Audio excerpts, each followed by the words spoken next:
ரோமர் 14:17. தேவனுடைய ராஜ்யம் புசிப்பும் குடிப்பும் அல்ல, அது நீதியும் சமாதானமும் பரிசுத்த ஆவியினால் உண்டாகும் சந்தோஷமுமாய் இருக்கிறது.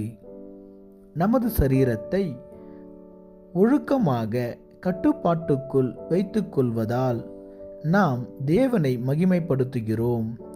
ஒரு சரீரமானது மதுவினாலும் போதை வஸ்துக்களினாலும் புகையிலையினாலும் தேவனுக்கு பிரியமில்லாத விபச்சாரத்தினாலும் கட்டுப்பாடற்ற உணவினாலும் தன்னுடைய கட்டுப்பாட்டை இழக்கிறது.